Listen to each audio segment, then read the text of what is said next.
Thank you for talking to us, Ryan. No problem at all. Can you tell me why you became a vet?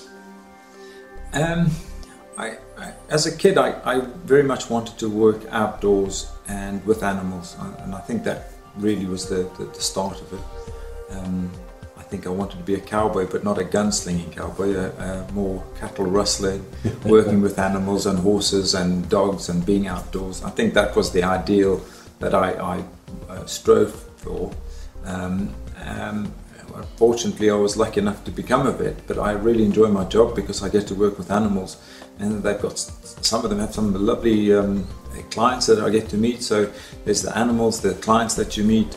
I get to work with a range of staff and enjoy that side of things as well. Sometimes it can be fraught, with difficult cases and demanding situations where there's a lot going on. But generally I just enjoy the cut and thrust of being a vet and working in the environment. But what I also really like is the challenge of the problems that are presented to me that I have to solve for the client and for the pets, and I enjoy that sort of hands-on working things out. Tell us a bit about your background. You've obviously got a South African accent. Yes. I take it that's from South Africa. Yeah, I was born in Johannesburg and grew up just outside Johannesburg.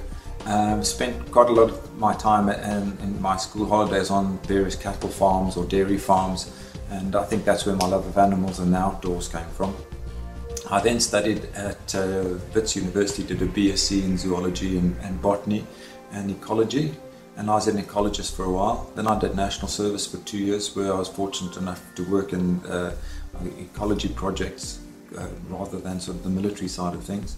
And then after that I went to vet school at Onderstepoort for about 5.5 years, and after working for about 2.5 years I came over here on a busman's holiday, met my wife, and ended up staying and been here for about 22 years coming in next April. Well, is there a difference between what a vet has to do here to what perhaps a vet has to do in South Africa? No, the college in South Africa is actually regulated, and the standards are monitored by the Royal College of Veterinary Surgeons in here, so that the quality is the same. I think there's some advantages to being a vet in South Africa, in that because it's a third world country, we get to see a lot more cases and get a lot more hands-on experience, where I think vet schools in this country, I think, often don't get the hands-on experiences that they would like, because there aren't that many strays that need neutering. There aren't those sort of cases that need help, and where students are sort of encouraged to sort of take a leading role in their treatments. So yeah, there's a lot of advantage from that point of view, and if you looked at the courses, it's exactly the same as this country. In fact, my daughter has just got into Onderstepoort, so she'll be starting doing the same course next year in February. So it must be good for keeping it in the family then. Yeah, well, I'm very proud of her. And, I think her mom's going to miss her though, because it is a long course. It is. Yeah. Long way to go. So. Yeah, it is, but it's a nice place to be, and the weather's very good. Yeah. What sort of person do you need to be a vet to make a person feel comfortable to bring their animal in? Because it's stressful all round, isn't it? It's quite a complicated procedure, and you need somebody that is multi-talented, because you need someone that technically can identify the problem, make the diagnosis, and then initiate and bring around an effective treatment. So from a very technical point of view, you need somebody that has that capability. But the other side of things, they have to have empathy with animals, they have to get on with animals, they have to like animals, which is sometimes you find technical people don't always have that empathy. Then the third part of this is they actually also have to like people.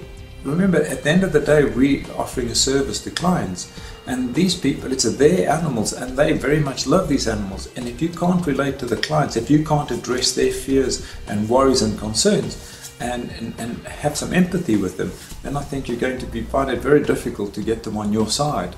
I know some brilliant vets but don't have the empathy, and I know some not so brilliant vets with great empathy, and I think you need that balance. You need a bit of, or you need to do the job in a whole.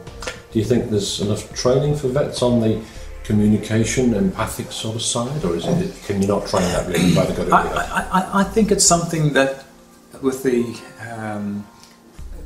way vets are selected, I think has improved, and I think they now look at that sort of thing. Certainly Liverpool University, I think I'm very impressed with their selection procedures, and I think they do look to that sort of personality thing, because you can train somebody to do the technical side as long as they have the basic intelligence to do that, but you can't always change someone's personality. You can do it very, very slowly, and you can help, but it does help to have that sort of empathy to start with.